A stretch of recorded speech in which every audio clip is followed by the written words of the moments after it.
Palabra a la senadora Almiñana.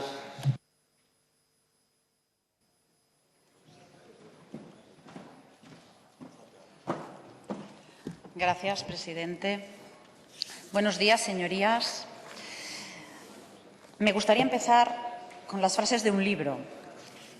Todos estos hechos han cambiado mi vida totalmente.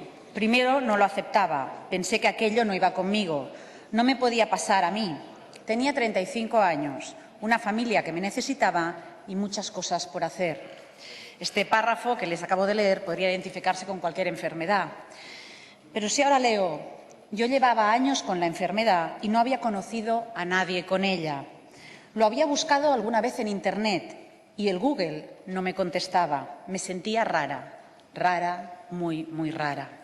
Este ya nos puede ser de cualquier enfermedad. Estas frases pertenecen a un relato de un libro que han escrito 25 mujeres afectadas por una enfermedad muy poco frecuente, linfoangioleiomyomatosis. Es una enfermedad que afecta a las mujeres, solamente a las mujeres jóvenes en edad fértil, y daña sus pulmones y otros órganos, siendo muchas veces el único tratamiento un trasplante de pulmón. Es una enfermedad rara, es una enfermedad minoritaria. Se considera una enfermedad rara cuando solo hay 5 casos cada 10.000 habitantes. Ya se ha dicho muchas veces en esta moción, pero hay más de 7.000 enfermedades minoritarias clasificadas hoy por hoy en el mundo. En España son 3 millones las personas que padecen estas enfermedades. Y, como saben sus señorías, esta Cámara constituyó una ponencia de estudio en 2006 y propuso una serie de recomendaciones, como la elaboración de un plan interministerial para abordar la problemática que planteaban estas enfermedades o el impulso de la investigación. Muchas de estas propuestas fueron recogidas por el Ministerio de Sanidad y Política Social en 2009.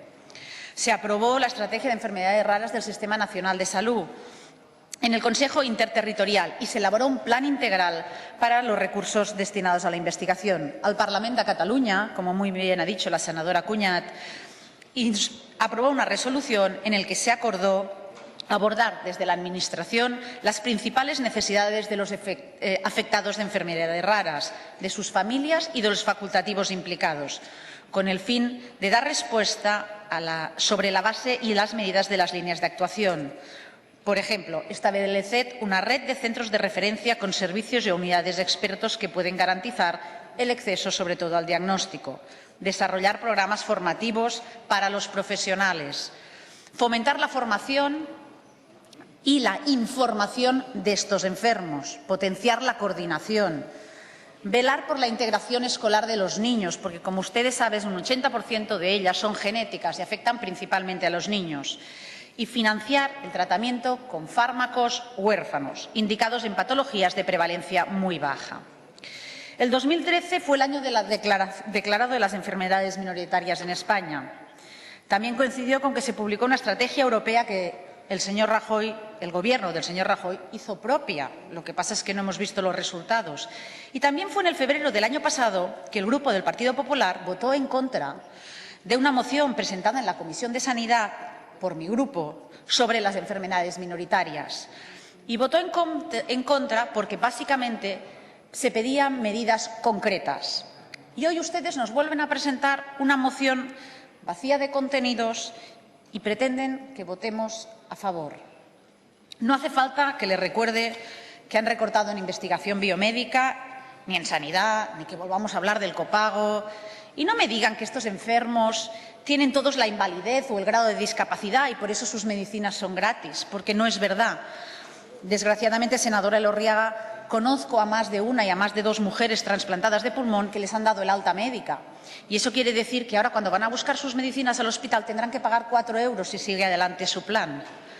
Por lo tanto, señorías, estas enfermedades son complejas, son difíciles de diagnosticar. Sus enfermos pasan un periplo de pruebas, antes no se llega a un diagnóstico. Y luego tienen la dificultad de convivir con ellas. Nos presentan una moción para distraernos, aprovechando que el día 28 celebramos en esta Cámara el Día de las Enfermedades Raras. Pues no nos van a distraer. No nos van a distraer ni a los afectados ni a nosotros. Siempre decimos que la política son prioridades. Y ellos, los pacientes, lo saben mejor que nadie. Termino como he empezado, con un homenaje a estas mujeres que padecen una enfermedad rara, que son jóvenes, que luchan, que se mueven para hacerse oír, que escriben sus experiencias y que, como ellas definen, son raras pero interesantes. Muchas gracias.